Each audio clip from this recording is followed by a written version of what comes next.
Hi, I'm Emily. Here's my reflection of growth as a teacher. So, thinking back to the reason why I wanted to be a teacher, um, I just love kids. I always have. I've always been told that I'm good with kids. I've been able to connect with kids, young kids like kindergarten age and younger, or older. I sometimes have difficulty connecting with the older ones, but I just love kids, and I really loved the idea of being a teacher and being a positive impact in kids' lives, and giving them positive face to see every day, someone who cares about them every day, because I know that my students aren't all going to come from a loving home and aren't all going to have what I want them to have when they leave after school and go home. So I wanted to make a difference in kids' lives and be the teacher, the good kind of teacher that kids remember, not the bad experience, but the teacher that kids remember. And when I started subbing, I realized I think I made the right decision. I really do enjoy teaching. Or how I feel right now about being a teacher is I feel a little nervous. I feel not as confident in my abilities as I think I should, and I think the pandemic plays into that, and how some of the stuff had to be like virtual, and I just feel nervous about so many teachers quitting and sharing their negative, horrible experiences. It makes me a little nervous for my own experience, but at the same time I'm excited because I've been waiting for this for 5 years. I've been looking forward to this for 5 years. So I really am excited to have my own class, my own students, and my own experience. So a big takeaway from student teaching is it's a lot. It's different being a sub than it is being a teacher. And I didn't realize how different. And I haven't even had to do everything my mentors had to do. It's been enjoyable. I really like it. I've been in 5th grade ELAR, and ELAR is my strong point. Like, that's what I'm good at. I'm good at teaching them grammar and reading and all that good stuff. And so I'm glad I got placed there. But behavioral issues in 5th grade have been something that I had to get used to, and they haven't been horrible. They've just been there.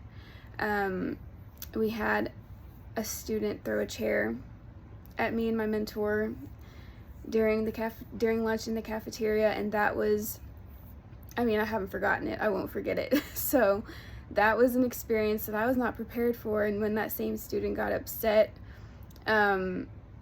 just a few days ago, he didn't throw anything. I saw him kick his backpack and get upset, and my heart dropped.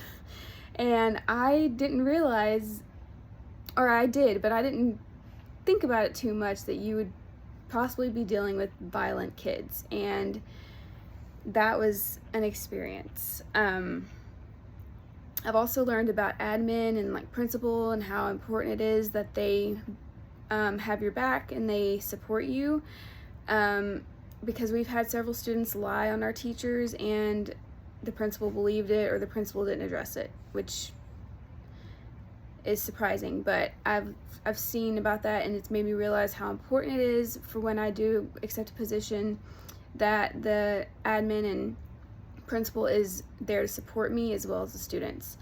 What I've learned about children and teaching is every student's different. I'll have students that prefer visual learning, students that will be fine to sit there and listen, and students that absolutely thrive in partner work, and students that get off task and everything. And we've had to adjust all throughout the year for these students. And I've learned to be a little more flexible, and able to kind of anticipate these behaviors, or what I'm going to have to do, or what I'm going to have to change. And that's made me a better teacher, I've noticed.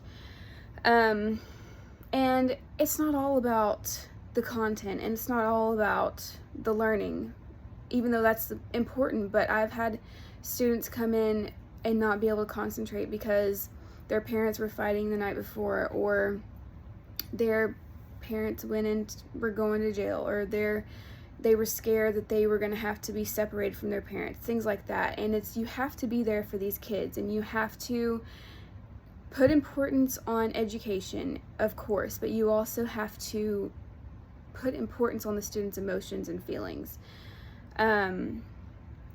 My strengths are, well, ELA is for content and social studies, and my site coordinator says that my strength is routines and procedures, and I think I would agree with that.